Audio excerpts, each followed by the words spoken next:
est de retour ici au Bowling du Mans pour le 3e match. Donc je vous rappelle rapidement 2.0 pour le team Mercury avec Alexei Kovostov. Et donc le team Orion est dos au mur. Il va falloir qu'il gagne ce match, sinon le match est fini. Oh aïe aïe. Là, le russe est allé dans une zone interdite, j'ai envie de vous dire. Une zone où il ne faut pas aller. Vous avez vu, la boule n'a pas pris un iota de friction. Dimitri Poudov, ce droitier de 39 ans.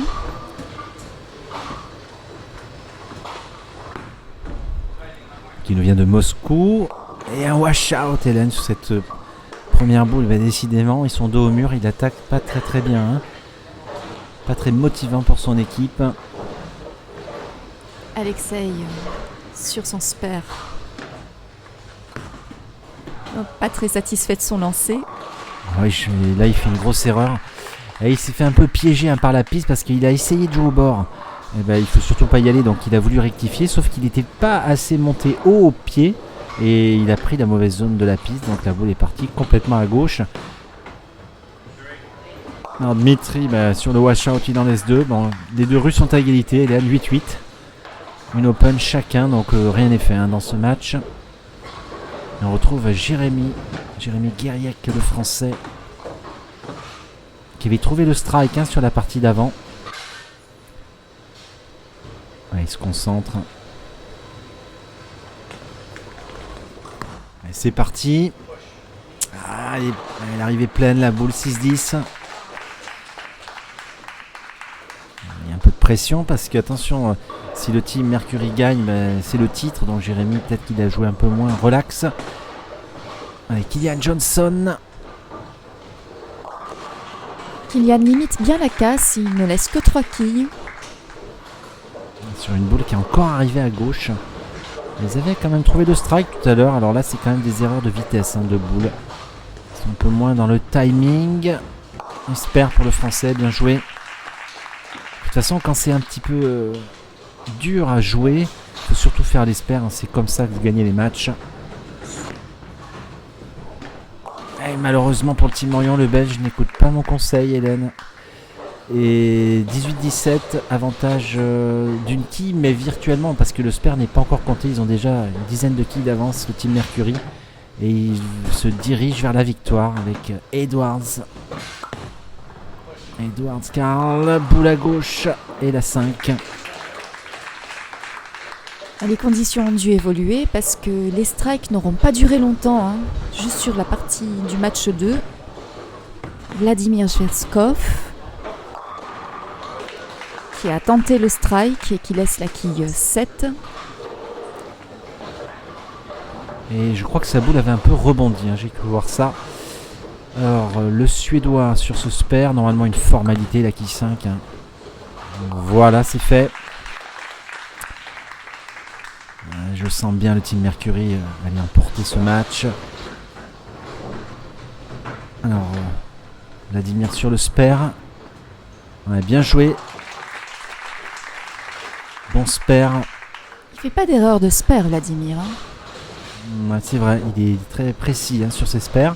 Je pense qu'on le retrouvera dans cette tournée plus tard.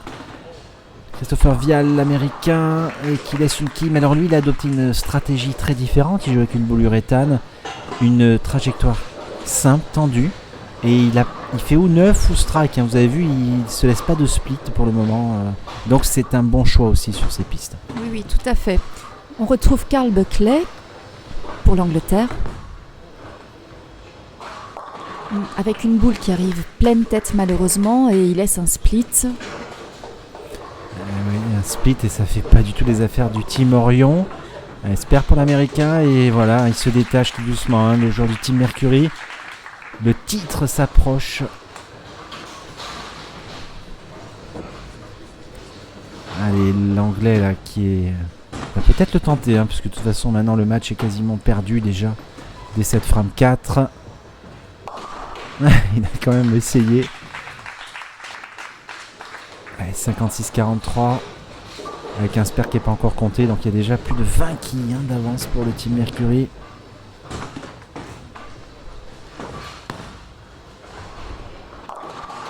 Et Brian a aussi tenté le strike.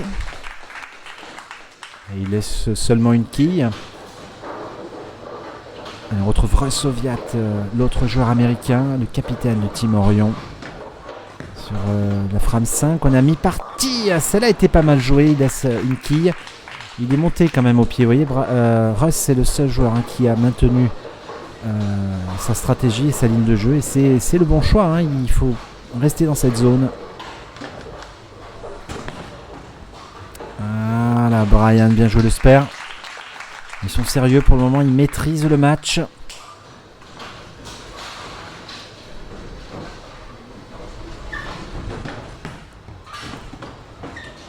Et Russ, lui, est démuni. Ses coéquipiers n'ont pas trouvé de solution et lui-même n'a pas franchement la réponse non plus.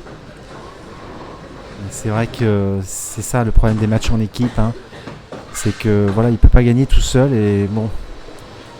Alors Alexei Kovostov pour l'équipe Mercury qui lui laisse 3 quilles, mais il est beaucoup plus positif puisque il est en train de gagner ce titre. On voit la différence de comportement. Regardez Dimitri comme il a l'air un peu plus abattu et toute l'équipe d'ailleurs Orion 2-0 et là ils sont en train d'avoir à peu près 30 quilles de retard. C'est pas simple à gérer. Une boule à gauche encore et un nouveau split 5-5-10. Ouais. Comme quoi hein, c'est très psychologique hein. Tous les matchs les sports collectifs hein, quand vous jouez en équipe là vous avez coup derrière la tête, spare en plus de l'autre côté. Ils sont motivés. On voit vraiment la différence, Hélène. Oui, complètement. C'est dur de voir l'équipe Orion à ce point mal.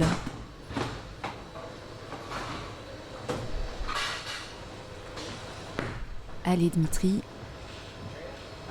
Ah, c'était quand même bien essayé.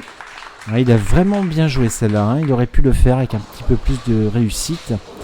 Regardez Jérémy, hein, le seul français hein, de cette compétition cette année. Je suis quand même content pour lui parce qu'il risque, il y a de très fortes probabilités qu'il gagne ce titre en équipe. En tout cas, c'est sympa pour lui.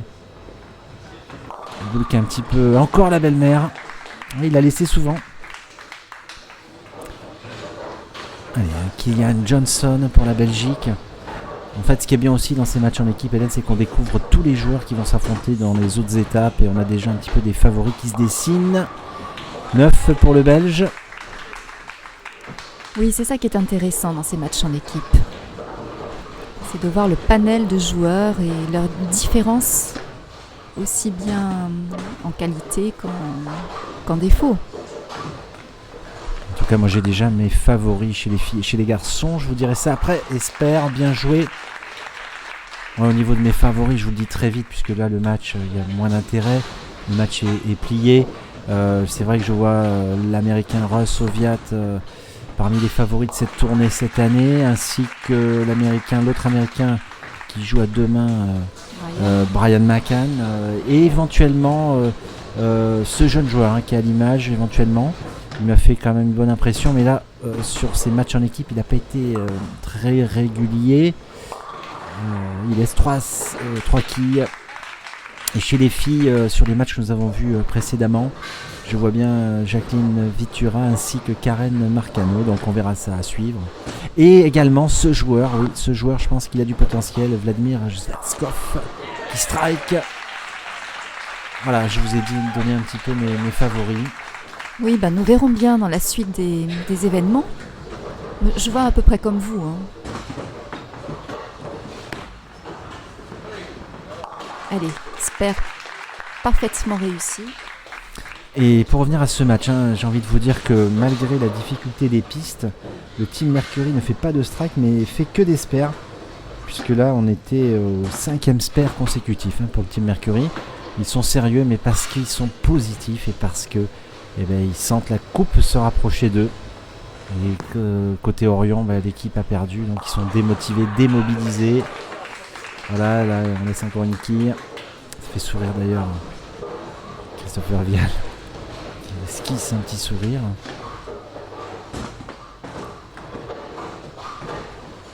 Il fait partie, je vous l'avais dit, du board de bureau régional de la Fédération américaine. Nous allons travailler ensemble d'ailleurs pour le projet de Paris 2024. Allez, l'anglais sur le spare.